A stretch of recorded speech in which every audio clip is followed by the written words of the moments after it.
Assalamualaikum warahmatullahi wabarakatuh.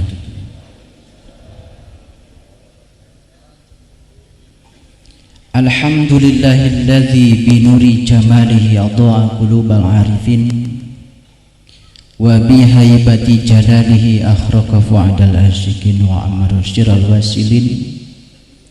Asyhadu an la ilaha illallah wahdahu la syarikalah rabbul alamin wa asyhadu anna muhammadan abduhu wa rasuluh asrafal anbiya'i wal mursalin sayyidina muhammadin wa ala alihi wa sahbihi ajmain.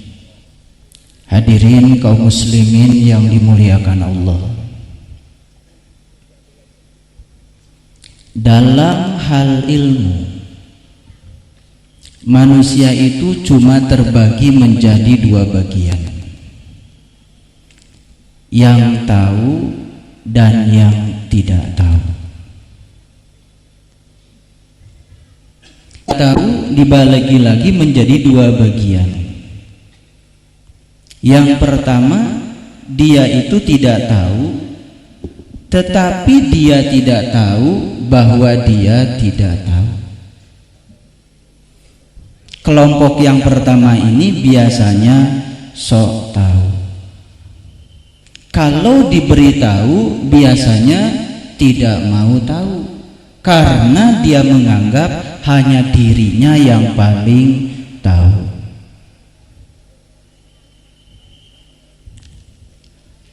Kelompok yang kedua dari yang tidak tahu, dia itu tidak tahu, tetapi dia tahu bahwa dia tidak tahu. Kelompok ini termasuk kelompok yang jujur, dan merekalah calon-calon penerima hidayahnya Allah. Itu sebabnya Allah Subhanahu wa ta'ala di dalam Al-Quran menyatakan, alladzina yastami'una al-qaul fayattabi'una ahsanahu ulaika hadahumullah ulaika hum ulul albab.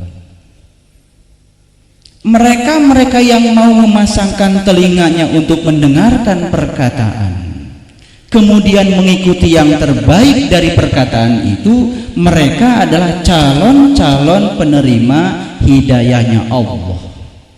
Puncak hidayahnya Allah, mereka menjadi ulul albab. Siapa ulul albab? Alladzina yazkurunallah qiyaman wa qu'udan wa ala junubihim, yaitu orang yang selalu ingat kepada Allah dalam keadaan berdiri, duduk dan berbaring. Mereka yang selalu ingat kepada Allah dalam keadaan berdiri, duduk dan berbaring, maka mereka yang disebut dengan ahli hikmah. Yu'til hikmata may yasha wa may yu'til hikmata faqad utiya khairan katsir wa may yadzakaru illa ulil albab. Ini menjadi tema pembicaraan kita dalam haul malam ini. Yu'til hikmata may yasha, Allah akan menganugerahkan hikmah kepada siapapun yang dikehendakinya. Wa may yu'til hikmata faqad utiya khairan katsira, dan mereka yang telah memperoleh hikmah sesungguhnya dia adalah pemenang yang besar. Wa may yadzakaru illa ulil albab, dan tidak ada yang bisa mencapai itu kecuali mereka yang sudah mencapai ulil albab. Tapi ulil albab ini tidak akan bisa dicapai kalau dia belum mendapatkan hidayah. Hidayah tidak akan pernah bisa dicapai kalau dia belum bisa mengalahkan dirinya sendiri. Tidak ada yang berbahaya di luar kita, karena sesungguhnya yang paling berbahaya adalah ketidakmampuan kita mengendalikan diri kita sendiri. Maka Quran setelah Al-Fatihah adalah Al-Baqarah, cerita tentang bagaimana kita memenggal keakuan kita, supaya kita yang asalnya tidak tahu dan kita tidak tahu bahwa kita tidak tahu, yang sering sok tahu berubah menjadi orang yang dia itu tidak tahu, tapi dia tahu bahwa dia tidak tahu. Ketika dia sadar bahwa sesungguhnya dia tidak tahu, kemudian dia tahu bahwa dia tidak tahu, puncaknya dia akan menjadi orang yang tahu, dan dia tahu bahwa dia tahu. Ini yang kemudian disebut dengan ulama. Itu sebabnya Rasulullah SAW menyatakan al-ulama warasatul anbiya. Sesungguhnya yang namanya ulama, mereka-mereka yang telah menjadi para pewaris Nabi. Setiap para pewaris berarti berijazah. Setiap para pewaris berarti mendapatkan mandat untuk menjadi wasilah. Yang tidak mendapatkan mandat, jangan menyatakan diri sebagai ulama. Tahu bukan berarti mengoleksi sejumlah pengetahuan. Tahu bukan berarti mengoleksi sejumlah ayat di kepala kita. Tahu bukan berarti mengoleksi sejumlah hadis di kepala kita. Tapi tahu adalah merasakan dan mengalami. Malam yazuk lam ya'rif. Yang tidak mengalami tidak akan bisa memahami. Agama bukan keterampilan berpidato. Agama bukan keterampilan membaca ayat. Agama bukan keterampilan menyampaikan hadis-hadis. Bukan itu agama. Agama adalah keterampilan merasakan kehadiran Allah di dalam diri kita. Bagaimana bisa merasakan kehadiran Allah kalau kita belum bisa ngomong? Wala tamutuna illa wa antum muslimun. Janganlah kau mati sebelum kau bisa menjadi seorang muslim. Muslim bukan sebutan bagi mereka yang berKTP-kan Islam, tapi muslim adalah sebutan tertinggi dari Allah bagi mereka yang sudah mampu merasakan rasanya Islam. BerKTP-kan Islam sangat mudah, tapi merasakan rasanya Islam, ini persoalan yang sulit. Hampir 13 tahun hanya satu yang saya cari, merasakan rasanya Islam. Saya pernah tidak tidur hampir 3 bulan. Apa yang menyebabkan saya tidak bisa tidur? Cuma satu, saya takut menghadapi kematian. Karena di Quran surat Al-Waqiah dinyatakan, ketika nyawamu sampai di kerongkongan, saat itu engkau melihat, aku lebih dekat kepadamu, tapi mengapa saat itu engkau tidak dapat melihat aku? Pada saat nyawa sampai di kerongkongan, saat itu kita melihat, tapi kita tidak pernah mengenal yang kita lihat. Begitu yang datang menjemput kita tidak kita kenali. Akibatnya apa? Akibatnya begitu keluar ruh dari jasad ini, ruh dalam keadaan buta. Wa man kana fi hadhihi a'ma wa huwa fil akhirati a'ma wa dallu sabila. Barang siapa yang buta pandangan kolbunya, pandangan jiwanya di dunia ini, maka di akhirat akan lebih buta.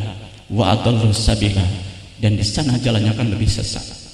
Sesat akibat dari tidak tahu jalan. Itu sebabnya leluhur kita di Jawa Timur ini, para sunan, para wali, menyatakan kepada kita satu ajaran yang sangat luar biasa.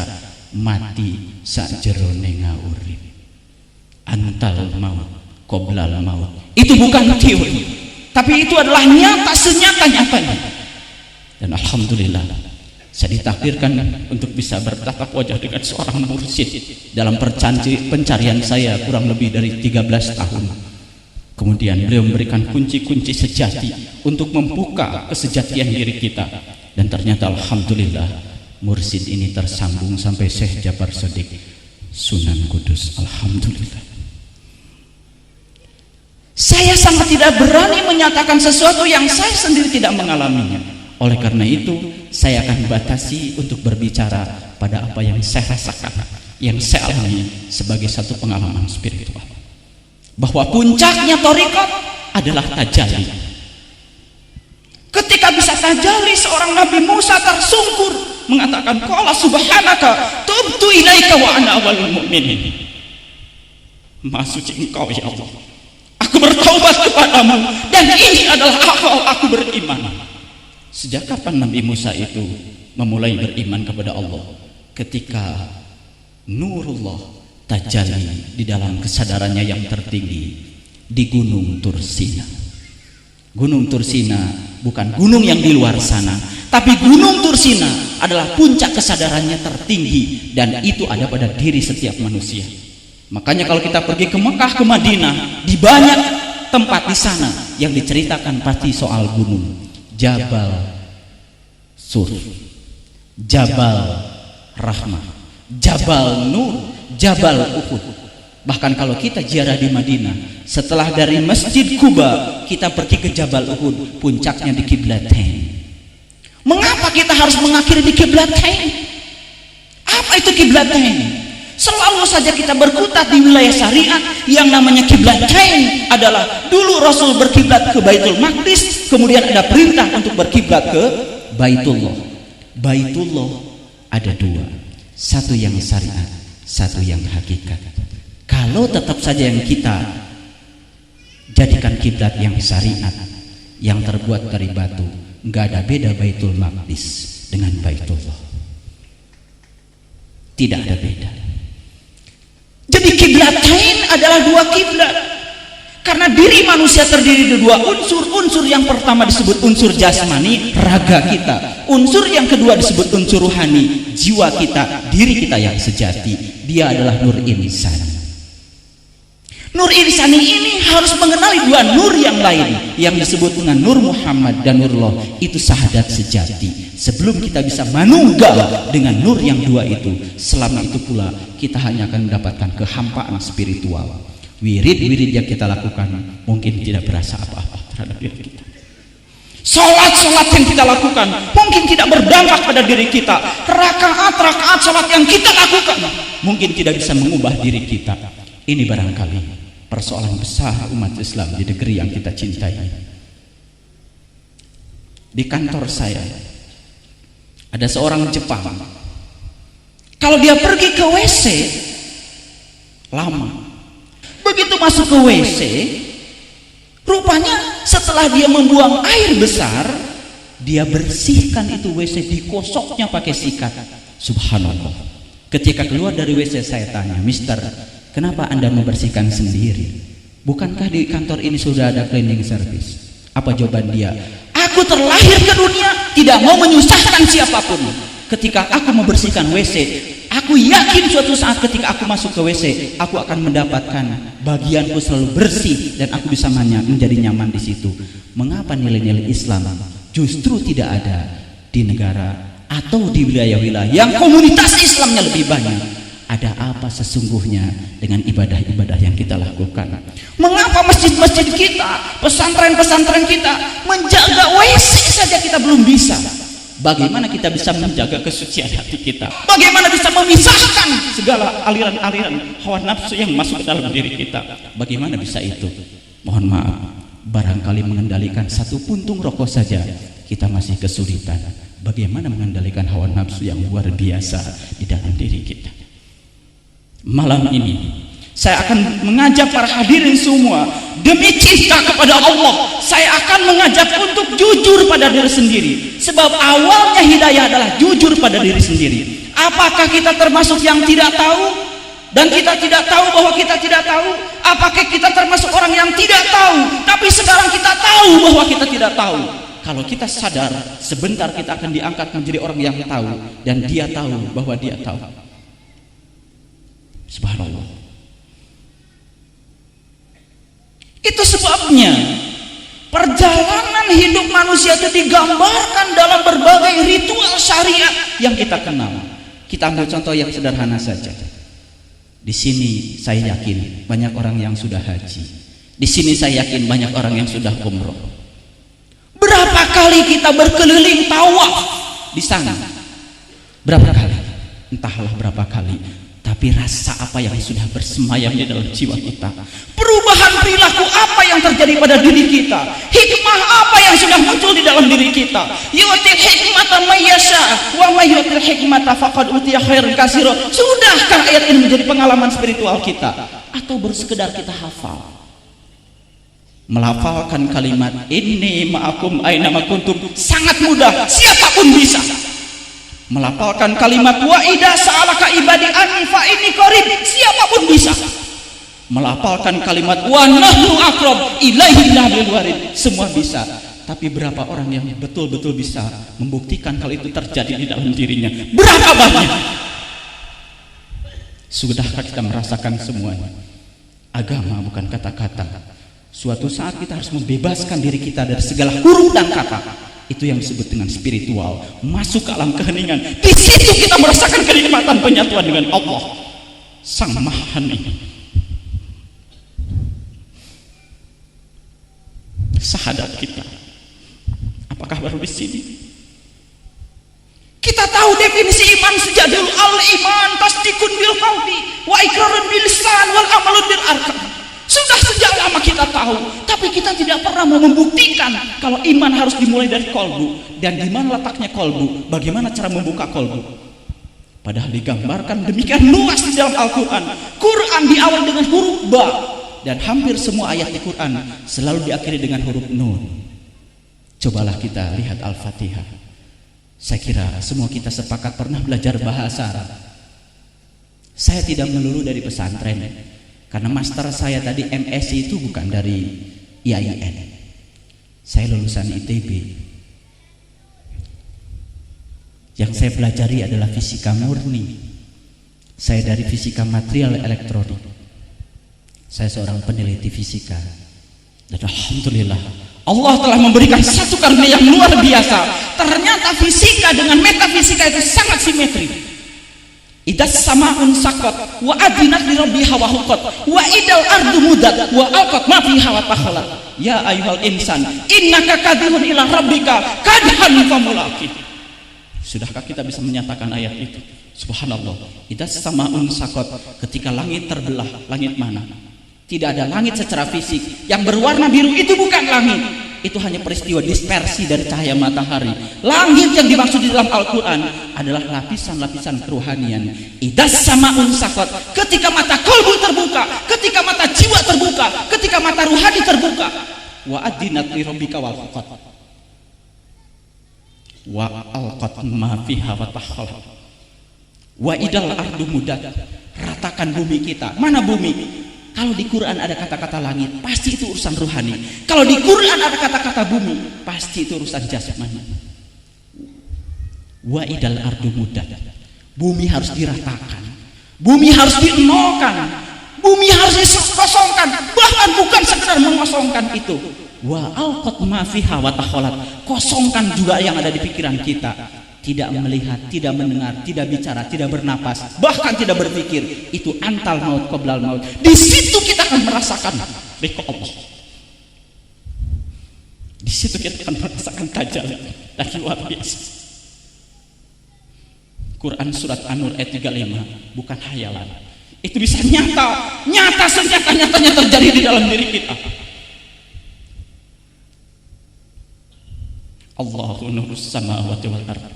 Masalu nurihi kamishkatin fiha misbah, al-misbahu fi jujajah, al-jujajatu ka'annaha kawkabun duriyyu yuqadu min sajaratin mubarak zaitunatil lasarqiyah wala gharbiyah yakadu zaituha walau lam tamsasun narun nurun 'ala nur yahdillahu li nuri may yasha. Nur 'ala nur tidak bisa dicerap dengan mata ini, tapi nur ala nur hanya bisa dicerap dengan satu mata yang sangat halus yang Allah berikan kepada kita. Fa innaha la ta'mal absar walakin ta'mal qulubul lati fis sudur. Sesungguhnya yang buta bukan matamu yang itu, tapi yang buta adalah matamu yang terletak di kedua rongga dadamu. Sangat jelas kalau Allah kepada kita memberikan dua pasang mata, satu pasang mata lahir, satu pasang mata batin. Pertanyaannya, sudahkah kita bisa membuka satu pasang mata lagi? Kalau itu sudah terbuka, maka Allah berfirman di dalam Quran surat Ar-Rahman. Apa itu? Rabbul masyriqai wa rabbul maghribai. Fabi ayyi ala'i rabbikuma tukadziban. Allah yang memelihara dua tempat terbit matahari dan Allah yang memelihara dua tempat terbenam matahari. Nikmat mana lagi yang engkau dustakan? Kalau tempat terbit matahari ada dua, tempat terbenamnya ada dua, berarti matahari harus ada dua. Betul? Selama ini kita cuma tahu matahari terbit dari timur, terbenam di barat. Berarti tempat terbit matahari cuma satu, tempat terbenam matahari cuma satu. Selama kita belum menemukan satu matahari lagi, selama itu pula jiwa kita kosong dan selalu gelisah. Akhirnya apa? Hubbud dunya wa karhatal maut. Dan kita takut menghadapi yang namanya kematian. Gak usah berbohong. Tanpa dikatakan, semuanya menjadi kasar. Siapa yang takut mati dan siapa yang tidak sangat kelihatan, dan tidak biasa dibungkus dengan wiridan. Karena rasa takut itu datang dari jiwa kita yang kadang-kadang tidak pernah kita layani. Makanya Quran surat Al-Fatihah dibuka dengan huruf ba, batu titiknya di luar. Quran surat Al-Fatihah dibuka dengan huruf nun, nun itu titiknya di dalam. Tugas kita dalam hidup cuma satu, memindahkan titik yang di luar ke titik yang di dalam. Ba itu titiknya matahari jasmani, nun titiknya matahari ruhani. Di mana matahari ruhani? Di dalam kolbu kita, di dalam jiwa kita. Dia adalah nurun alam nur. Itu yang menyebabkan hidup kita gelisah. Itu yang menyebabkan kita selalu susah dan gelisah, selalu saja tidak puas menghadapi kehidupan. Karena apa? Pertumbuhan jasmani tidak seiring dengan pertumbuhan ruhani. Badan ini terus mengalami proses fotosintesa dengan matahari jasmani, tapi jiwa kita tidak pernah mengalami proses fotosintesa dengan matahari ruhani. Di Quran surat Al-Api jelas ayat 19 dikatakan, cara ruhani untuk makan cuma satu. Lihatlah makanan mana yang lebih baik. Kalau saya datang ke pesantren ini, disuguhi makan, kemudian dipersilahkan, lihatlah makanan mana yang lebih baik. Biasanya kalau kita mempersilahkan makan, silahkan dicicipin, kan begitu? Dimakan, bukan dilihat. Karena Al-Kahfi bukan cerita soal gua yang di luar, tapi Al-Kahfi cerita soal gua yang di dalam diri kita, yang terdiri dari 7 pintu, yang itu harus kita masuki. Memasuki gua yang itu, disitulah kita akan terbebas dari perbuatan syirik. Itu adalah Baitullah sejati, dan itu tidak jauh dari dalam diri kita. Wa nahnu aqrab ilaihi min hablil warid. Tinggal mencari cara untuk memasukinya. Masuk itu luar biasa, dan wirid-wirid kita juga akan berdampak luar biasa terhadap perubahan diri kita, terhadap masyarakat dan terhadap bangsa. Dan mari kita sama-sama bertorikot. Torikot itu ibarat nasi tumpeng, bawahnya berupa luasan, tapi puncaknya nasi tumpeng cuma satu titik. Selama kita mengacu pada satu titik lewat jalan manapun, silahkan, tidak usah berdebat-debatan soal torikot mana, karena tidak penting kita berbicara torikot kita yang lebih baik selama kita tidak bisa merubah perilaku kita. Karena kita sudah saatnya untuk menghentikan berbicara pakai perkataan. Sudah saatnya kita untuk menghentikan berbuat pakai perkataan. Sekarang saatnya kita berkata pakai perbuatan. Setuju? Sekali lagi saya ingin mengajak, hentikan kita berbuat pakai perkataan. Saatnya kita sekarang berkata pakai perbuatan. Tidak usah cerita kepada orang lain, kalau tadi malam sholat tahajud saya sekian ratus rakaat. Tidak penting. Tunjukkan bahwa kita lebih sabar, tunjukkan kita lebih menerima, tunjukkan kita tidak mengeluh, tunjukkan kita lebih dewasa, tidak pernah tergesa-gesa, tidak pernah menilai orang lain, tidak sombong, tidak pernah menjas siapapun. Karena menilai bukan urusan kita, itu urusan Allah. Sekarang kita harus berbicara pakai bahasa perilaku. Dampak apa yang sudah kita alirkan dan kita lahirkan dari seluruh ritual yang kita miliki. Jangan pernah menyombongkan ilmu saya yang paling tinggi, sebab itu menjadi tidak penting. Pertanyaan kubur pun tanya, mohon maaf kata malaikat, sampean dari torikot mana? Tidak ada pertanyaan itu. Pertanyaan kubur cuma satu, man robuka. Siapa yang akan bisa menjawab man robuka? Hanya mereka yang sudah mengenal. Hanya mereka yang sudah terbuka pandangan kalbunya, hanya mereka yang sudah tajali kepada Dia yang Maha Agung. Itu penting. Kita berbicara bukan untuk satu malam ini, tapi kita bicara untuk triliunan tahun yang akan datang. Badan boleh hancur, tapi ruh tidak akan pernah hancur. Dan ruh kita harus kita siapkan rumah masa depannya. Karena diri sejati manusia bukan yang berkumpul di sini. Ini cuma cangkangnya manusia. Ini namanya jasmani. Jasmani itu dari dua kata, jas dan mani. Jas itu pakaian luar, mani itu sperma. Jasmani pakaian luar yang terbuat dari sperma. Itulah kita. Sperma menjijikan atau tidak? Sangat menjijikan. Maka jasmani tidak pernah ada yang suci. Semua jasmani pasti kotor. Walaupun kita sudah berwudu, air kencing masih sisa di dalam. Walaupun kita sudah berwudu, bagian sisa-sisa dalam perut pun masih banyak. Jangan menganggap kalau jasmani kita hebat. Yang perlu kita sucikan adalah rohaniah kita. Dengan cara apa? Melepaskan ikatan-ikatan pada urusan-urusan duniawi. Begitu kita lepaskan ikatan pada dunia, dunia itu mencukupi. Tapi kalau kita mengikatkan pada dunia, dunia itu akan menyusahkan. Saya bertemu di negeri ini, ribuan orang bertemu dengan saya setiap hari, dan ternyata yang kaya hidupnya susah, yang miskin pun ternyata hidupnya lebih susah, yang pejabat hidupnya susah, betul? Ternyata yang tidak pejabat lebih susah. Saya ketemu gubernur, wali kota, menteri, ketika saya berbicara dengan mereka, apa yang dirasakan ketika setelah menjabat satu jabatan? Susah ternyata. Kenapa? Seorang gubernur saja, ketika dia sedang menjabat gubernur, yang dia pikirkan apa? Bagaimana supaya dia tetap menjadi gubernur? Itu kesusahan bukan? Susah. Orang sehat susah enggak? Susah. Kenapa?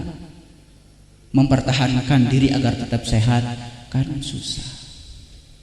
Kalau yang sehat susah, bagaimana yang sakit? Melepaskan diri dari penyakit itu pun satu kesusahan. Betul? Tuh.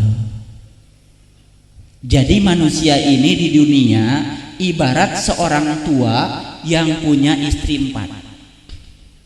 Seorang tua punya istri 4. Suatu saat Pak tua ini mengalami satu tanda-tanda kematian, dan dia sadar kalau akhir dari kehidupan di dunia ini mau datang pada dia. Kemudian Pak tua ini mengumpulkan istri-istrinya yang berapa tadi? Yang 4. Yang pertama dia tanya istri yang nomor 4, yang paling cantik, yang paling menarik, yang paling ngabisin tenaganya Pak tua, yang paling banyak ngabisin duitnya Pak tua, juga paling banyak ngabisin depositonya Pak tua. Kemudian yang nomor 4 ini ditanya oleh Pak tua, "Adinda sayangku, apakah engkau bersedia menemani kematianku saat ini?" Jawabannya apa? Sangat singkat, tidak. Begitu tersakiti oleh istrinya yang keempat, kemudian Pak tua ini tanya istri yang ketiga, "Bagaimana Adinda istriku? Apakah Adinda mendengar pertanyaanku tadi?" Istri yang ketiga mengatakan, "Kakanda yang aku cintai, sudah cukuplah pengorbananku kepadamu, dan sekarang saatnya engkau pergi dan aku hanya bisa mengantar sampai di sini, sampai di rumahnya aja." Kemudian Pak tua itu tanya istri yang nomor 2, "Bagaimana Adinda istriku yang kedua ini? Apakah engkau mendengar pertanyaan kepada istri yang ketiga?" Istri yang kedua lebih cerdas lagi, "Kalau istri kakanda yang ketiga mengantarnya sampai rumah, aku bersedia loh Pak tua mengantarmu sampai kuburan, tapi tetap tidak mau kalau mati harus bareng." Istri yang pertama sebelum Pak tua menyelesaikan pertanyaan dengan bijak mengatakan, "Akulah istrimu yang sejati yang akan mengantarmu sampai mati." Luar biasa bahagianya Pak tua, tapi itu cuma cerita. Siapa istri yang keempat? Istri yang keempat adalah yang paling ngabisin duit kita, tenaga kita, waktu kita, pikiran kita. Siapa itu? Kesenangan kita, dunia kita, jabatan kita, pekerjaan kita, kesibukan kita, dan semua kita punya istri yang keempat yang banyak ngabisin duit kita. Betul? Betul nggak? Siapa istri kita yang ketiga? Istri kita yang ketiga adalah jasmani kita. Hampir semua orang dalam hidup ini cuma ngurusi perkara jasmani. Habiskan waktunya di kantor, habiskan waktunya di pabrik, habiskan waktunya di pasar. Cuma apa? Cari makan dan pakaian untuk ngurusi jasmani ini. Padahal sedemikian banyak waktu yang kita investasikan, ujung-ujungnya jasmani ini pun kita tinggalkan. Betul? Istri kita yang kedua siapa? Istri kita yang kedua adalah sanak famili kita yang kita cintai. Itu pun semua akan meninggalkan kita. Dan istri kita yang pertama siapa? Istri kita yang pertama adalah ruh kita, jiwa kita. Itulah diri kita yang sejati yang akan menemani kita. Tapi istri yang pertama ini sering kita sakiti. Pengen tahajud tengah malam, entar. Pengen duha, entar. Makanya ketika kita duha atau tahajud sering ditumbenin oleh Allah. Coba santrinya Gus Soleh lama nggak datang, tiba-tiba datang ke pesantren ini. Begitu datang, Gus, wah Gus itu tetap awet muda, pesantrennya luar biasa. Nyampe rumah, wah Gus lukisannya bagus sekali. Ini puji-pujinya Gus Soleh itu. Padahal biasanya dia tidak begitu. Dalam batinnya Gus Soleh, ini orang pasti ada maunya. Itu yang sering kita lakukan. Begitu kepentok urusan dunia baru tahajud. Begitu tahajud, malaikat yang mau catat bingung. Oh tumben tahajud, kata malaikat, pasti ini ada maunya. Tahajudnya betul cuma 2 rakaat, ternyata mintanya luar biasa banyak. Duhanya cuma 2 rakaat, mintanya banyak. Subhanallah, itulah kita. Itu sebabnya perjalanan hidupnya manusia digambarkan dalam satu ritual yang sangat luar biasa. Contohnya ritual tawaf. Dari mana kita mulai tawaf? Dari satu tempat yang disebut dengan Hajar Aswad. Siapa Hajar Aswad? Saya cerita apa yang saya rasakan, yang saya alami. Ketika saya pertama kali pergi ke sana, satu yang saya mohon pada Allah, ya Allah, kalau Engkau berkenan dan mengizinkan kepadaku, izinkan aku untuk bisa mengerti dan menerjemahkan seluruh simbol-simbol haji dan umroh. Kelak kemudian aku ingin terjemahkan ke dalam kehidupanku. Subhanallah.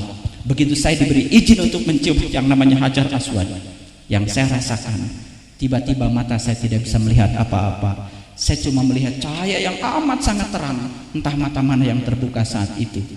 Dan di ujung sana saya melihat ada seorang ibu sedang melahirkan seorang anak. Saya melihat keringat bersimpuh di dalam badan ibu. Kemudian lebih dekat gambar itu datang. Entah mata mana yang sedang melihat saat itu. Saya tiba-tiba melihat dengan jelas kalau itu adalah ibu saya. Dan di samping ibu saya ada seorang bayi yang penuh dengan darah. Setelah itu kemudian saya mundur, saya sholat tawaf. Saya telepon mursyid saya. Mursyid, saya mengalami satu peristiwa yang luar biasa ketika saya sedang mencium Hajar Aswad. Mursyid saya menangis. Apa jawaban beliau? Nah, itu adalah ibumu, dan bayi yang ada di sampingmu adalah kamu. Subhanallah. Sesaat setelah itu saya mendapatkan pemahaman. Kemudian saya perhatikan, ternyata figuranya Hajar Aswad melambangkan rahim istri kita, ibu kita. Hajar Aswad adalah batu hitam. Hampir semua orang yang terlahir ke dunia ini tidak ada yang kakinya dulu. Semua manusia terlahir ke dunia pasti kepalanya dulu. Ketika kepala keluar dari pintu itu, itulah prosesi mencium Hajar Aswad, mengenal kembali dari mana kita asal. Apa tugas kita di sini? Dan setelah ini kita mau pergi kemana? Kenapa kita tawaf memulai dari Hajar Aswad? Sebab itulah awal kehidupan kita. Apa tugas kita berikutnya? Tugas berikutnya adalah lewati multajam. Apa itu multajam? Multajam itu janji, multajam itu komitmen. Kita pernah berkomitmen di alam sana. Alastu birabbikum, qalu bala syahidna. Apakah aku ini Tuhanmu? Ya, aku bersaksi. Ketika kita masuk ke alam jasmani, persaksian yang pernah kita saksikan di sana terlupakan oleh kotoran-kotoran duniawi dan kita menjadi punya hutang. Makanya hutang manusia yang terbesar lupa pada yang pernah dia saksikan. Supaya ingat kembali yang dia saksikan, dia harus berjalan berikutnya kemana? Ke pintu Ka'bah. Tapi bukan pintu itu yang harus kita cari. Karena Allah mengatakan, wa idza sa'alaka ibadi anni fa inni qarib. Sesungguhnya Allah lebih dekat kepada kita. Kalau Allah dekat dengan kita, berarti ada satu rumah yang sejati yang juga dekat dengan kita. Itu yang kemudian disebut dengan Baitullah. Baitullah artinya rumah Allah. Setiap rumah pasti ada pintunya, setiap pintu ada kunci pembukanya. Kunci pembukanya dititipkan di Quran surat Al-Fatihah. Al-Fatihah artinya pembuka. Maka Al-Fatihah terdiri dari 7 ayat. Angka 7 dalam agama Islam, angka yang luar biasa. 7 kali tawaf, 7 kali sa'i, 7 kali jumroh, 7 lapis langit, 7 lapis bumi. Di balik angka 7 ada rahasia. Di balik angka 7 itulah kenikmatan iman. Di balik angka 7 itulah kenikmatan Islam. Di balik angka 7 itulah kenikmatan ihsan. Di balik angka 7 itulah kenikmatan syahadat. Di balik angka 7 itulah kenikmatan sholat. Maka angka 7 menghiasi hampir seluruh tanggal-tanggal di dalam Islam.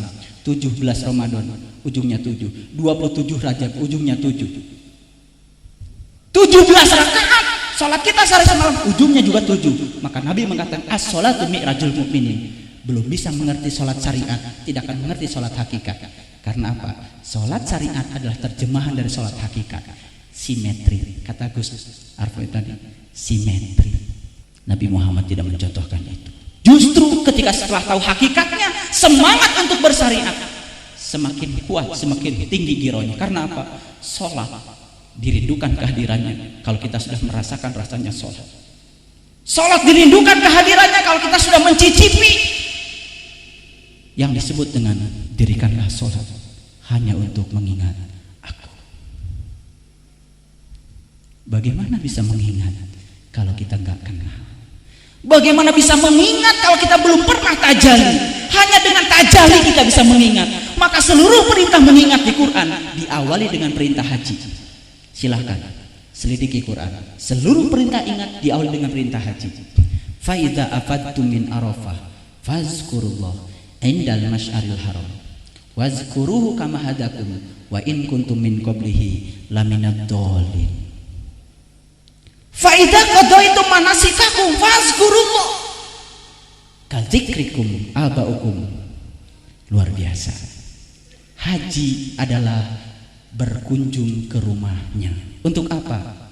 Labbaik Allahumma labbaik, labbaik la syarika laka labbaik, innal hamda wa ni'mata laka wal mulk la syarika lak. Cuma satu tujuan haji, apa? Membebaskan diri kita dari syirik. Untuk membebaskan kita dari syirik harus masuk ke rumahnya untuk menjadi tamunya, tajalli kepadanya. Setelah tajalli kita hanya bisa mengingatnya. Begitu Allahu Akbar, kita tidak pernah bisa mengingat yang lain kecuali ingat kepada Allah Subhanahu wa taala. Aqimis sholata li zikri tercapai. Maka sholat yang seperti itu bisa mencegah perbuatan keji dan munkar. Puluhan ribu orang yang sudah saya ajarkan sholat seperti itu luar biasa, berubah dengan sendirinya. Yang tidak sabar menjadi sabar, yang pemarah menjadi tidak pemarah lagi, yang sempit menjadi lapang. Menghadapi kehidupan, masalah tetap banyak, tapi cara memandang masalah jadi berkurang. Itu manusia-manusia yang bebas. Dia masuk ke dalam surganya Allah, mendapatkan mana dan salwa, mendapatkan rasa jiwa menjadi jiwa yang bebas. Yu'til hikmata may yasha wa may yu'til hikmata faqad utiya khairan katsira wa may yadzakaru illa ulil albab. Seorang ibu datang kepada saya karena baru seminggu yang lalu dia punya rumah kemasukan maling. Dia punya rumah 3, rumah yang satu ditinggali oleh beliau, rumah yang kedua ditinggali oleh putranya, rumah yang ketiga tempat beliau berlibur di akhir pekan. Suatu saat rumah yang ketiga, di situ ada lukisan yang bagus, barang elektronika yang banyak, diangkut oleh maling pakai truk. Datang pada saya menangis. Kemudian beliau minta saran sama saya, Ustaz, saya mengalami musibah, rumah saya kemasukan maling. Pertanyaan saya, tolong dijawab sama ibu. Apakah ibu yakin kalau maling masuk ke rumah ibu itu karena maling digerakkan kakinya oleh Allah? Ya. Di kiri kanan rumah ibu apakah ada rumah yang lain? Ada. Apakah ibu yakin bahwa pikiran si maling itu dibimbing oleh Allah supaya masuk ke rumah ibu? Ya. Di rumah ibu banyak sekali barang elektronik, ya. Tapi kenapa barang elektronik itu saja yang diambil oleh maling? Apakah ibu yakin kalau dia dibimbing oleh Allah? Saya berbicara tegas dan dia mengatakan, ya. Kalian sering baca kalimat la haula wala quwata. Apa yang ibu kerjakan setiap hari? Dia ngaku pada saya, setiap hari kerjaan dia cuma ngaji. Ke pesantren ini, ke pesantren, ke pesantren. Berarti kalau ibu ingin ngaji, berarti ibu ingin dibersihkan oleh Allah. Kalau ibu tujuannya begitu, insya Allah seluruh rezeki ibu pun akan dibersihkan oleh Allah. Sekarang jawablah pertanyaan saya yang terakhir. Yakinkah ibu kalau maling datang ke rumah ibu, sesungguhnya adalah Allah sedang membersihkan rezeki ibu? Yakin, yakin. Sujud syukur dan dia berubah dari menangis menjadi tertawa. Kenapa? Aku yakin kalau Allah datang ke rumah saya, karena Allah sedang membersihkan harta yang ada di rumah saya. Karena Allah tidak ingin di rumah kita ada yang kotor-kotor, supaya malaikat masuk ke rumah kita. Luar biasa. Ini soal sudut pandang, ini pencerahan. Kadang-kadang kita sering menyalahkan Allah. Katanya sudah tahajud, katanya sudah duha, katanya sudah banyak baca Quran, tapi sudut pandang kita kepada Allah saja negatif. Selama kita masih begitu, hidup kita selalu tidak puas. Selama kita seperti itu, hidup kita selalu susah. Padahal hidup ini cuma sebentar. Harus dibikin senang hidup ini. Karena apa? Yang membuat senang bukan di luar kita. Yang membuat senang adalah bagaimana kita mengelola pikiran kita. Seorang ibu datang pada saya, mohon maaf, karena sehari-hari saya sebagai konsultan spiritual menangis. Kenapa? Saya punya tetangga Ustaz. Kenapa tetangga ibu? Dia selalu menjengkelkan saya setiap hari, selalu saja membuat saya sakit hati. Saya bilang, yang salah bukan tetangga ibu. Loh, yang salah siapa? Yang salah ibu. Kenapa saya yang salah Ustaz? Karena sakit hati bukan salah orang lain, sakit hati salah kita sendiri. Mengapa omongan orang lain dimasukkan ke dalam hati ibu? Siapa yang memasukkan? Orang lain atau ibu? Ya saya. Iya, yang salah ibu. Kalau Nabi Muhammad sering sakit hati, berhenti jadi Rasul. Kalau Nabi Muhammad itu cengeng, tidak akan mendapat ilmu sejati. Yakin kalau hari ini kita dikasih banyak masalah oleh Allah, kita sedang dipersiapkan untuk mendapatkan sesuatu yang lebih besar. Maka Nabi Muhammad dibesarkan oleh Allah dengan satu ayat, wa ma romaita id romaita walakinallaha roma. Hai Muhammad, jika ada yang melemparmu, sesungguhnya lemparan itu datang dariku. Manusia hanya digunakan oleh Allah untuk melempar kita. Jadi kalau tetangga kita memfitnah kita, yakinilah bahwa dia sedang digunakan Allah untuk membesarkan kita. Ini soal sudut pandang, ini soal kebebasan jiwa, dan ini jarang kita ngaji ke dalam. Kebanyakan kita ngaji keluar, yang dilihat cuma kesalahan orang lain. Kita nggak pernah lihat kesalahan kita ke dalam. Ini namanya ngaji diri. Ngaji diri seperti keledai. Ada keledai yang jatuh ke dalam sumur. Sang pemilik keledai bingung, bagaimana cara mengangkat keledai dari sumur. Karena susah mengangkat keledai, diputuskan saja itu keledai kemudian akan ditimbun pakai tanah. Dasar keledainya cerdas. Begitu ada tanah satu ember ke bawah, nempel di punggungnya, kan jadi geli, digerakkan. Jatuhlah tanah ke kaki keledai. Datang lagi satu ember ke punggungnya, digerakkan, jatuhlah ke kakinya. Terus berember-ember datang tanah dan semua jatuh ke kaki keledai. Apa yang terjadi dengan keledai? Pijakan kaki keledai makin naik, makin naik, makin naik, dan dia akan bisa loncat sendiri dengan selamat. Ini manusia sejati. Ini yuktil hikmatan mayyasha wa mayyutil hikmata faqad utiya khairan katsiran. Segala masalah dan ujian bukan menenggelamkan kita, tapi mengangkat kaki spiritual kita. Dia yakin kalau itu pemberian Allah yang terbaik. Allah sedang menyiapkan saya untuk mendapat sesuatu yang lebih besar dari Allah Subhanahu wa taala. Kuncinya apa? Kuncinya bagaimana mengolah diri kita. Awalnya dari apa? Awalnya dari terbuka pandangan kalbu kita. Lahir di Hajar Aswad, berjalan ke Multajam, masuk ke pintu Ka'bah. Bukan pintu itu yang harus kita cari, tapi pintu kolbu kita. Kolbul mu'min baitullah. Sebenar-benarnya rumahnya Allah adalah kolbunya orang yang beriman. Wa id akhadna mitsaqakum wa rafa'na fawqakumut tur khudhu ma atainakum biquwwatin wazkuru ma fihi la'allakum tattaqun. Untuk menjadi orang yang bertakwa, gunung kita harus diangkat, kesadaran tertinggi kita harus diangkat, gunung Tursina kita harus diangkat, tempat tajali kita harus dibuka supaya kita bisa bertajali sebagaimana Nabi Musa bertajali kepada Allahnya. Setelah itu semuanya menjadi berubah. Ayat yang disampaikan oleh Gus Arfapi tadi, sesungguhnya orang yang beriman itu hatinya menjadi tentram hanya dengan mengingat Allah.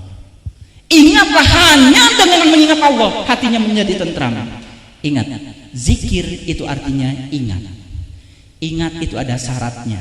Syarat sahnya ingat harus tahu yang diingat. Baru bisa ingat kalau sudah tajali, belum kosong, belum taholi, belum tahali, belum tajali, nggak akan bisa ingat. Disitulah pentingnya kita kholwat. Tapi kholwat metodenya macam-macam, tafakur pun metodenya macam-macam. Tapi thariqat cuma satu, wa alla wistaqomu ala thariqat la asqainahum ma'an qadaqo. Sudahkah kita meminum hikmah dari thariqat kita? Kalau belum, ada apa dengan diri kita? Kita berpacu dengan waktu, karena kematian bisa datang kapanpun, setiap saat, dan kita tidak tahu kapan kita mati.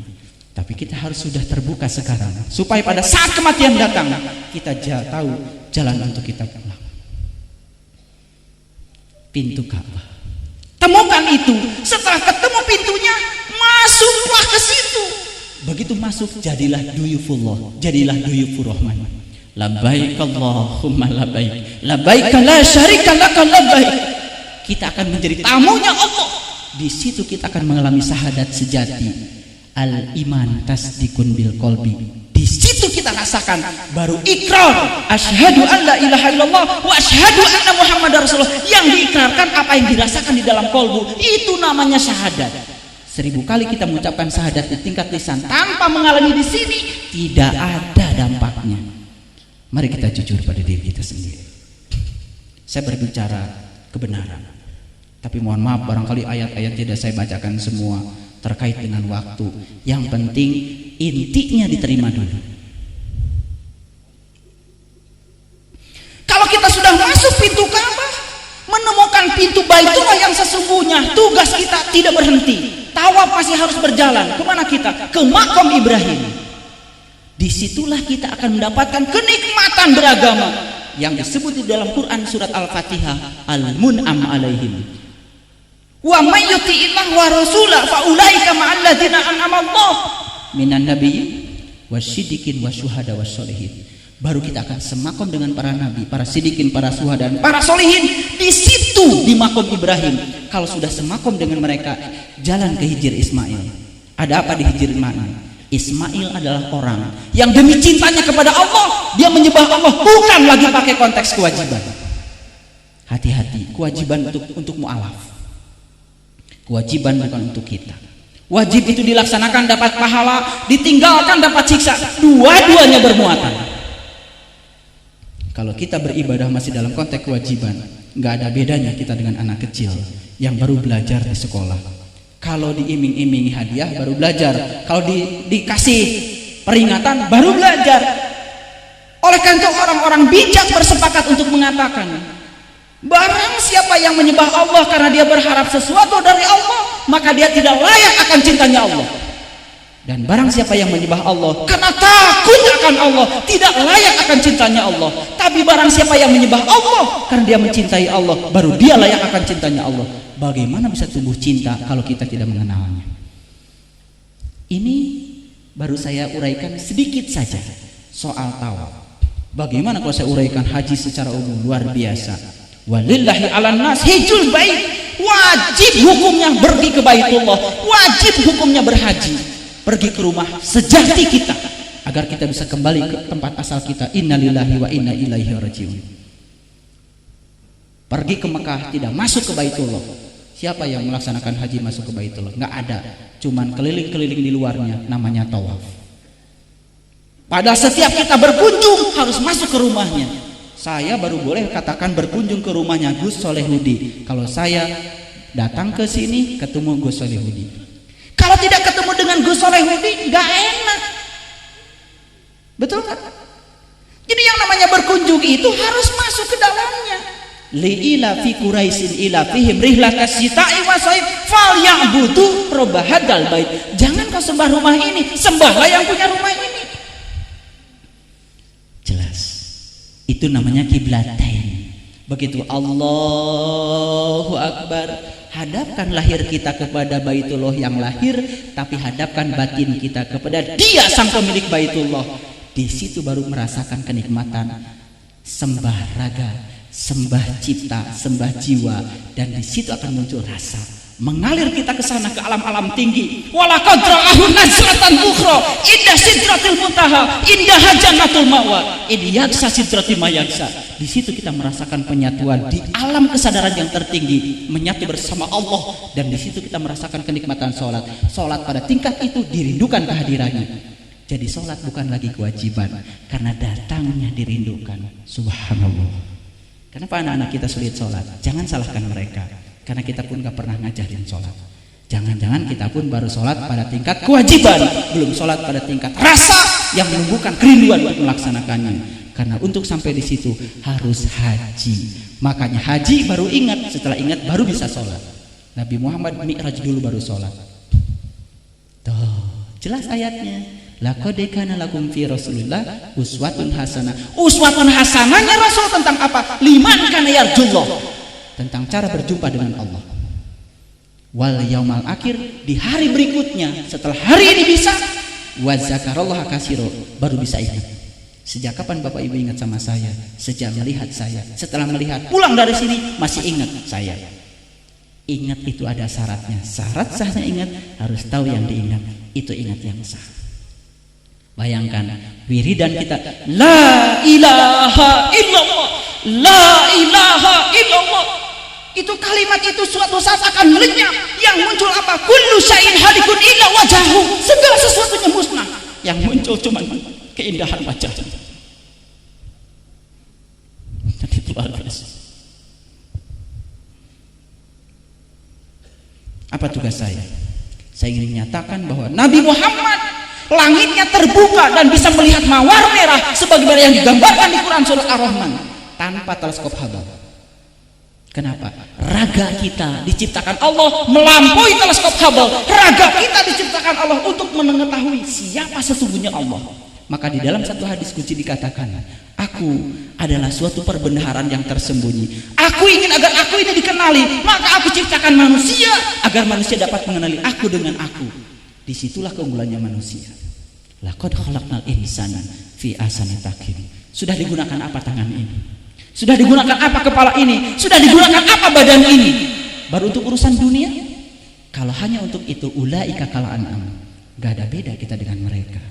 Selama kita belum tahu siapa sejatinya diri kita, man arafa nafsahu faqad arafa rabbahu. Ini penting. Kenapa? Ini soal hidup. Ini soal hakikat hidup. Ini soal masa depan rohaniah kita. Hijr Ismail menyembah Allah karena cinta.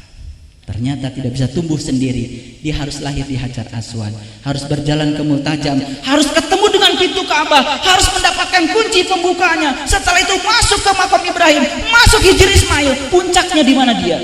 Dia akan masuk rukun Yaman. Yaman. Fa ashabul maimanati ma ashabul maimanah. Wa ashabul mas'amati ma ashabul mas'amah.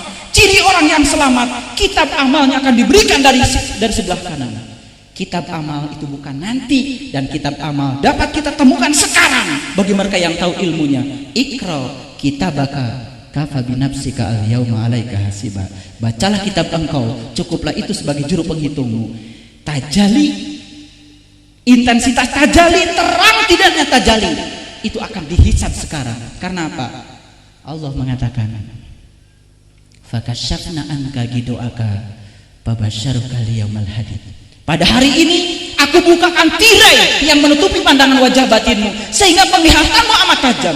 Kapan hari itu terjadi pada diri kita? Harus terjadi hari ini. Harus terjadi manakala ruh masih ada di dalam badan ini. Kalau ruh belum mengalami apa-apa ketika di dalam badan, gak pernah kasab, gak akan pernah tumbuh cinta. Sebab cinta hanya lahir dari kasab. Sanurihim ayatina fil afaq wa fi anfusihim hatta yatabayyana lahum annahu. Aku bentangkan kebesaranku di segala ufuk, dan yang terpenting aku bentangkan kebesaranku pada dirimu sendiri. Sudahkah kita bisa melihat kebesarannya pada diri kita? Karena dalam diri kita ada harta karun yang terpendam yang luar biasa. Bapak Ibu yang saya cintai, baru setelah dari rukun Yamani kemana? Ke Hajar Aswad lagi. Kalau kita gambar akan berupa lingkaran. Ini namanya innalillahi wa inna ilaihi rajiun. Asal dari satu titik kembali ke titik yang sama. Kalau asal dari satu titik tidak berakhir di titik yang sama, bukan lingkaran, itu enggak tawaf. Hidup yang tidak tawaf, hidup yang tidak mencerminkan tawaf, tidak akan bisa kembali kepada Allah. Persis seperti yang digambarkan di Quran surat Al-Waqiah 83, 84, 85, 86. Di situ dikatakan, ketika nyawamu sampai di kerongkongan, saat itu kau melihat aku lebih dekat kepadamu, tapi saat itu engkau tidak dapat melihat. Kenapa tidak dapat melihat? Karena jiwa kita terkotori oleh jelaga-jelaga kolbu yang melekat di dalam jiwa. Saya sering ditanya, Ustaz, apa sih penyebab saya takut kematian? Saya jawab gampang. Coba, kita punya anak kecil? Ya, coba anak kecil, mandikan pagi-pagi. Anak kita yang umur 5-6 tahun mandikan pagi-pagi. Setelah itu kasih wangi-wangian. Setelah itu kasih baju yang bagus. Selesai tugas ibu, ke dapur. Itu anak di luar dugaan pergi ke mematang sawah. Dia main becek-becekan di sawah, di kolam. Saking demikian asik dia main becek-becekan. Apa yang terjadi? Matahari sudah mau tenggelam, dia baru sadar kalau waktu mainnya telah habis. Pertanyaan saya, tolong dijawab. Apakah ini anak berani atau takut pulang ke rumahnya? Berani atau takut? Kenapa takut? Asalnya bersih, bajunya jadi kotor. Asalnya wangi, jadi bau. Maka pulang ke rumah jadi takut. Itulah anak kecil, itu adalah diri kita. Terlahir ke dunia dalam keadaan suci, terlahir ke dunia dalam keadaan wangi. Di dunianya main becek-becekan, di kantor main becek-becekan, dengan tetangga main becek-becekan. Subhanallah, ngurus haji main becek-becekan, di departemen agama main becek-becekan, di departemen pendidikan nasional main becek-becekan, di semua lini main becek-becekan. Ujungnya apa? Begitu kotor jiwa kita, begitu dipanggil takut pulang. Itulah yang menyebabkan kita takut mati.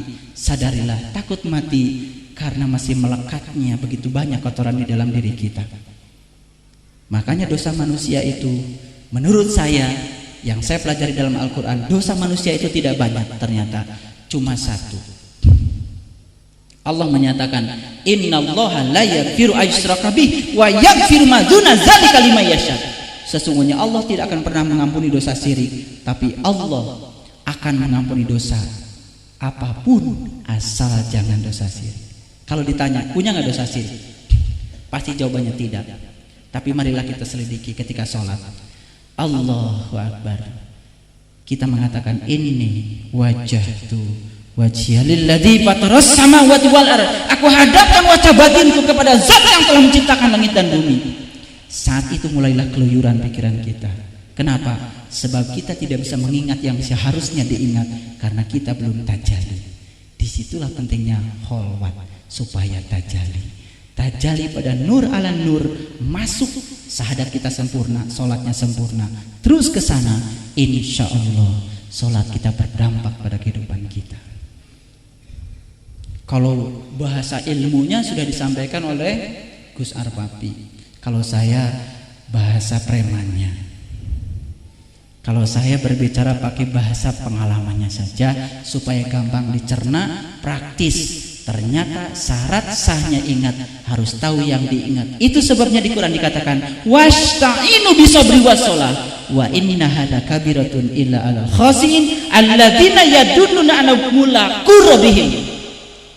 Jadi syarat untuk salat khusyuk mulaqu rabbihim, liqa'a rabbihim. Itu namanya nyunah. Pada siapa? Pada Nabi. Kan Nabi juga ketemu dulu baru nyembah. Kita nyembah terus kagak mau ketemu, ikuti siapa?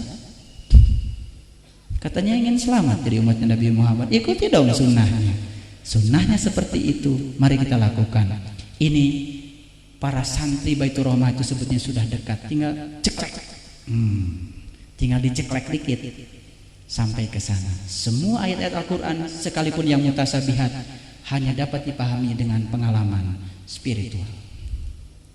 Mohon maaf, saya mengajarkan orang-orang yang tidak berbahasa Arab sekalipun, saya mengajarkan orang-orang yang hanya berlatar belakang teknologi sekalipun, 4 bulan kalau mereka itu dibimbing dengan rasa bisa menerjemahkan ayat-ayat mutasabihat, takwilnya persis seperti yang diceritakan dalam hadis, padahal dia belum pernah baca hadis. Dan itu sebetulnya simpel, karena agama ternyata sangat simpel kalau kita berguru kepada yang tahu. Wa may yudlil falan tajidalahu waliya mursyidan. Tapi orang yang tidak dikehendaki Allah dapat petunjuk, sampai kapanpun tidak akan pernah bertemu dengan seorang penunjuk jalan. Wa man kana yarjullah, barang siapa yang ingin bertemu dengan Allah, fa inna ajalallah la'aj, maka saatnya pasti akan tiba. Jadi syaratnya cuma satu, punya keinginan atau tidak. Kalau punya keinginan pasti saatnya akan tiba. Quran surat Al-Ankabut ayat 5. Begitu tiba, terbebas dari dosa syirik, maka sholat kita, haji kita, umroh kita luar biasa. Saya baru saja kemarin memimpin umroh 70 orang. Saya ajarkan bagaimana cara untuk merasakan tawaf. Ternyata subhanallah, semuanya tersungkur. Padahal mereka pernah haji ada yang 11 kali, ada yang pernah umroh 17 kali. Tapi selama ke sana tidak merasakan apa-apa karena tidak mengerti. Ketika saya tanya, mohon maaf, kenapa laki-laki lari? Kenapa perempuan jalan ketika sa'i? Tidak mengerti. Ya pokoknya hukumnya begitu, ya jalanin aja. Subhanallah. Kalau Bapak Ibu baca Quran, ada kata laki-laki, itu yang dimaksud adalah ruh secara hakikat. Kalau ada kata-kata perempuan, yang dimaksud adalah jasmani secara hakikat. Maka ar-rijal qawwamuna 'alan nisa diterjemahkan laki-laki pemimpinnya perempuan. Kasihan dong perempuan nggak boleh jadi pemimpin. Itu maknanya apa? Sesungguhnya ar-rijal qawwamuna 'alan nisa, ruhani itu pemimpinnya jasmani. Siapa yang boleh menjadi pemimpin di negeri ini? Orang-orang yang sudah mampu mengangkat ruh pada dirinya sebagai pemimpinnya. Dia berhak jadi pemimpin. Kalau orang sudah dipimpin oleh ruhnya, dia tidak pernah berani bohong. Coba saja, kalau kita bohong ada yang negur dari dalam? Kalau kita berkhianat ada yang negur dari dalam? Sesungguhnya teguran itu amat kenceng, tapi teguran itu nggak pernah kita pedulikan. Makin lama makin sayup-sayup, makan tidak ada sama sekali. Ketika kita berbuat maksiat nggak ada yang negur lagi dari dalam. Itu tanda kolbu kita sudah mati. Nggak ada rasa takut. Berzina saja tidak takut. Nyolong di kantor tidak takut, korupsi tidak takut. Ini karena bimbingan dari dalamnya sudah tidak ada lagi. God spotnya sudah mati, titik Tuhannya sudah tidak ada, aliran-aliran kebijakan sudah tidak ada lagi mengalir ke dalam dirinya. Ini tanda-tanda berbahaya. Ar-rijal qawwamuna 'alan nisa, sesungguhnya ruh itu pemimpinnya jasmani. Maka aku ciptakan manusia berpasang-pasangan. Berpasang-pasangan secara hakikat adalah ruhani dan jasmani. Semua kita berpasang-pasangan. Maka ada ayat yang mengatakan wahurun in, di surga disediakan bidadari-bidadari cantik. Untuk siapa? Untuk Bapak? Bukan. Untuk kita semua, untuk ruh kita semua. Surga urusan ruh. Yang ruh tadi adalah laki-laki. Semua laki-laki kembalinya ke surga. Pantas kalau ada hadis yang mengatakan penghuni neraka kebanyakan perempuan. Sekarang ngerti, perempuan yang dimaksud bukan ibu-ibu, tapi perempuan yang dimaksud adalah jasmani. Di neraka itu banyak penghuninya adalah perempuan. Artinya apa? Penghuni neraka adalah mereka-mereka yang di dalam hidupnya hanya mengedepankan urusan-urusan jasmani, baik bapak maupun ibu. Itu namanya pemahaman universal. Islam sangat luar biasa. Islam sangat universal. Islam itu tidak universal, mana kita beragama cuma syariatnya saja, tidak pakai thariqat, tidak pakai hakikat. Akibatnya Islam itu nggak ada rasanya. Hadirin yang dimuliakan Allah, sangat senang kita berbicara. Tapi satu lagi ada yang saya lupa tadi. Kenapa sa'i itu yang lari laki-laki, yang jalan perempuan? Mengerti sekarang? Laki-laki melambangkan ruhani, perempuan melambangkan jasmani. Kalau kita sudah sa'i, namanya sudah janji bahwa urusan ruhani akan kita kedepankan ketimbang urusan jasmani. Layanilah istri kita yang pertama ini. Kasihan sering kita sakiti. Dia adalah ruh kita, dia adalah jiwa kita. Dia ingin mendapatkan makanan sebagaimana jasmani kita mendapatkan makanan. Bahwa ternyata agama itu simpel kalau kita bisa mengalahkan diri kita sendiri. Mari kita pindahkan. Kalau hari ini kita tidak tahu dan kita tidak tahu bahwa kita tidak tahu, rubahlah menjadi tidak. Tapi saya tahu bahwa saya tidak tahu. Hanya dalam waktu hitungan bulan kita akan menjadi orang yang tahu. Dan saya tahu bahwa saya tahu. Bapak Ibu, terima kasih atas segala perhatiannya. Mohon maaf bila ada kesalahan saya. Marilah kita tundukkan keakuan kita, tundukkan ego kita, tundukkan ketamakan kita, kesombongan kita, keserakahan kita. Sekali-kali pejamkanlah mata ini. Hentikan segala aliran-aliran duniawi yang sampai ke mata ini. Biarkanlah kolbu kita hanya diisi oleh Dia.